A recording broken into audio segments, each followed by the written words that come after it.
একবার ভাবুন তো, আপনি প্রবাসী, কর্মসূত্রে থাকেন গুজরাটে, আর আপনার স্ত্রী 2 মেয়েকে নিয়ে থাকে কলকাতায়। গত মাসে আপনার বাড়িতে লাগানো হয় নতুন স্মার্ট মিটার, আর চলতি মাসের নতুন বসানো স্মার্ট মিটারের নতুন বিল দেখে আপনার স্ত্রীর গলা শুকিয়ে গেল। কত বিল এসেছে জানেন? প্রায় 12,000 টাকা। পম্পা জোসেফ বলছেন গত মঙ্গলবার এই বিল এসেছে, আর তাতে লেখা 11,984 টাকা। আজ পর্যন্ত কোনোদিনও এত বিল আসেনি। সবথেকে অবাক ব্যাপার হলো, শুধু পম্পা জোসেফের পরিবার নয়, রাজ্যের বহু মানুষ আজ এই স্মার্ট মিটারের ভয়ে তটস্থ। কারোর অনুমতি ছাড়াই বাড়িতে লাগানো হচ্ছিল এই মিটার, আর তারপর থেকেই লাফিয়ে বাড়ছিল বিলের অঙ্ক। তবে এ জুলুম আর নয়, বিদ্যুৎ দপ্তর এবার পিছু উঠতে বাধ্য হলেন। সম্প্রতি জনস্বার্থে একটি বড় সিদ্ধান্ত নিয়েছে রাজ্য সরকার। আপাতত বন্ধ রাখা হয়েছে এই স্মার্ট মিটার বসানোর কাজ। গত 9 জুন 2025 তারিখে বিদ্যুৎ দপ্তর বিজ্ঞপ্তি জারি করে জানায় যে সরকারি এবং বাণিজ্যিক প্রতিষ্ঠান বাদে সাধারণ গ্রাহকদের বাড়িতে আপাতত স্মার্ট মিটার বসানোর কাজ বন্ধ রাখা হচ্ছে। কিন্তু একবারও কি ভেবেছেন হঠাৎ করে কেন এই সিদ্ধান্ত? কেনই বা জোর করে বসানো হচ্ছিল স্মার্ট মিটার? তবে কি আবার পরে বসানো হতে পারে? আর যাদের ঘরে ইতিমধ্যেই বসানো হয়েছে তাদের কি হবে? চলুন জানা যাক সমস্ত সত্যতা একসঙ্গে আজকের এই ভিডিওতে। বিতর্কটা শুরু হয় যখন রাজ্যের বিদ্যুৎ বন্টন নিগম পরীক্ষামূলকভাবে রাজ্যের বেশ কয়েকটি জেলায়, বিশেষ করে দক্ষিণবঙ্গের 24 পরগনা, বর্ধমান, বাঁকুড়ার মতন জেলার নির্দিষ্ট কিছু জোনে গৃহস্থের বাড়িতে আধুনিক প্রযুক্তির স্মার্ট মিটার বসানো শুরু করে। এর আগে বাণিজ্যিক প্রতিষ্ঠান, সরকারি অফিস এবং টেলিকমিউনিকেশন টাওয়ারে এই মিটার সফলভাবে বসানো হয়েছিল। কিন্তু যেই না গৃহস্থের বাড়িতে এই মিটার লাগানো শুরু করলো, অগ্নি দাবানলের মতন ছড়িয়ে পড়লো অসন্তোষ। অভিযোগগুলো ছিল গুরুতর। বহু মানুষের দাবি, তাদের না জানিয়ে তাদের অমতেই বাড়িতে স্মার্ট মিটার বসিয়ে দেওয়া হয়েছে, আর তারপর আকাশ ছোঁয়া বিল। যেমন ধরুন হুগলির ব্যান্ডেলের সেই পরিবারটির কথা, যাদের 1 মাসে বিল এসেছিল প্রায় 12,000 টাকা। ভাবুন একবার, যে বাড়িতে আগে 1,000 টাকায় বিল আসতো, সেখানে অমন অস্বাভাবিক বিল দেখে কার না মাথায় হাত পড়বে। হুগলির রবীন্দ্রনগর কালীতলার বাসিন্দারাও এই একই অভিযোগ তোলেন। জোর করে মিটার বসানো হয়েছে, আর তারপর থেকে বিল আসছে কয়েক গুণ বেশি। কারোর বাড়িতে 4,000, আবার কারোর বাড়িতে 8,000 বিল আসতে শুরু করে।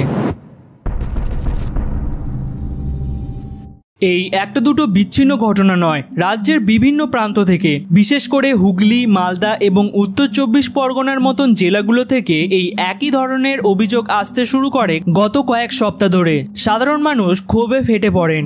বিদ্যুৎ দপ্তর অফিসের সামনে বিক্ষোভ, রাস্তায় রাস্তায় অবরোধ, পরিস্থিতি ক্রমশ উত্তপ্ত হয়ে ওঠে। বারাসাতের চাপাডালি মোড়ে স্মার্ট মিটারের বিরুদ্ধে মানুষের প্রতিবাদ এমন পর্যায়ে পৌঁছায় যে যশোর রোড অবরোধ পর্যন্ত করা হয়, আগুন জ্বালিয়ে বিক্ষোভ দেখানো হয়। সাধারণ মানুষের এই স্বতঃস্ফূর্ত প্রতিবাদ নাড়িয়ে দেয় প্রশাসনকে। পরিস্থিতির গুরুত্ব আঁচ করতে পেরে আসরে নামেন খোদ মুখ্যমন্ত্রী মমতা বন্দ্যোপাধ্যায়। বিভিন্ন জেলা থেকে আসা বিক্ষোভের খবর, বিশেষ করে বারাসাতের ঘটনা তার নজরে আসে। মন্ত্রিসভার বৈঠকেও এই নিয়ে আলোচনা শুরু হয়। বিদ্যুৎ মন্ত্রী অরূপ বিশ্বাস মুখ্যমন্ত্রীকে পুরো বিষয়টি বিস্তারিত জানান, আর তারপরেই জনস্বার্থকে গুরুত্ব দিয়ে সোমবার রাজ্যের বিদ্যুৎ দপ্তর একটি বিজ্ঞপ্তি জারি করে জানিয়ে দেয়, আপাতত সরকারি এবং বাণিজ্যিক প্রতিষ্ঠান ছাড়া রাজ্যের সাধারণ গ্রাহকদের বাড়িতে স্মার্ট মিটার বসানোর কাজ বন্ধ রাখা হচ্ছে। এরপরেই একটা বড় স্বস্তি ফেরে সাধারণ মানুষের মধ্যে। এখন প্রশ্ন হলো, যে মিটার নিয়ে এত বিতর্ক, সেই স্মার্ট মিটার বসানোর পেছনে সরকারের উদ্দেশ্য কি ছিল? বিদ্যুৎ বিশেষজ্ঞরা কেনই বা একে সমর্থন করছিলেন? তাদের মতে স্মার্ট মিটার আসলে একটি অত্যাধুনিক প্রযুক্তি। এর অনেকগুলি সুবিধার কথা বলা হচ্ছিল। প্রথমত, প্রিপেড ব্যবস্থা, মোবাইলের মতন আগে থেকে রিচার্জ করে বিদ্যুৎ ব্যবহারের সুবিধা। এতে গ্রাহক তার বাজেট অনুযায়ী খরচা করতে পারবেন। দ্বিতীয়ত, বিল বিভ্রাট কম, মিটার রিডিং নিয়ে কোনো ধোঁয়াশা থাকবে না, কারণ তথ্য সরাসরি সার্ভারে চলে যাবে, ফলে বিল হবে আরো নির্ভুল এবং স্বচ্ছ। তৃতীয়ত, খরচের ওপর নিয়ন্ত্রণ, গ্রাহকরা মোবাইল অ্যাপের মাধ্যমে প্রতি আধ ঘন্টা বা দৈনিক বিদ্যুৎ খরচের পুঙ্খানুপুঙ্খ হিসাব পাবেন। এমনকি বাড়িতে একটি in house display monitor board থাকবে, যা প্রতি মুহূর্তে দেখিয়ে দেবে কত বিদ্যুৎ খরচ হচ্ছে। চতুর্থত, নিরাপত্তা ও সাশ্রয়, বাড়ির বাইরে থাকলে মোবাইলের মাধ্যমে বিদ্যুৎ পরিষেবা বন্ধ বন্ধ রাখা যাবে। এতে ফাঁকা বাড়িতে দুর্ঘটনা যেমন এড়ানো যাবে, তেমনি অযথা বিদ্যুৎ খরচও রোধ করা সম্ভব হবে।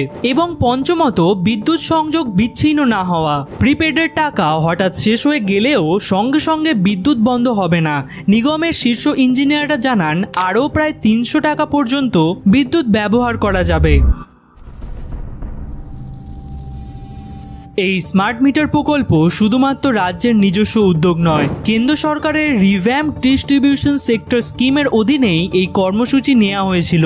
লক্ষ্য ছিল বিদ্যুৎ ব্যবস্থার ডিজিটালাইজেশন, বিদ্যুৎ চুরি রোধ এবং গ্রাহকদের বিদ্যুৎ ব্যবহারের স্বচ্ছতা নিশ্চিত করা। 2021 সালের 9 জুলাই পশ্চিমবঙ্গ সরকার রাজ্যে স্মার্ট মিটার বসানোর সিদ্ধান্ত নেয়।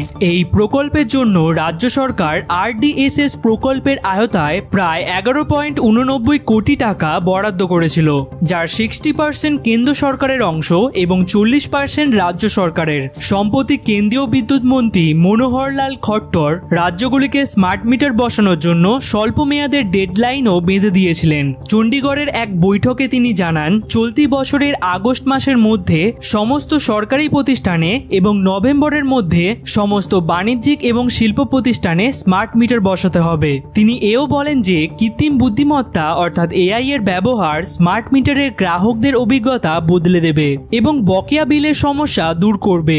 তাই এখন সবথেকে বড় প্রশ্ন উঠছে, রাজ্য সরকার কেন্দ্রের এই ডেডলাইন কিভাবে সামাল দেবে। ইতিমধ্যেই প্রায় 1,60,000 স্মার্ট মিটার গোটা বাংলায় লাগানো হয়েছিল, যার মধ্যে প্রায় 65% গৃহস্থ বাড়িতে।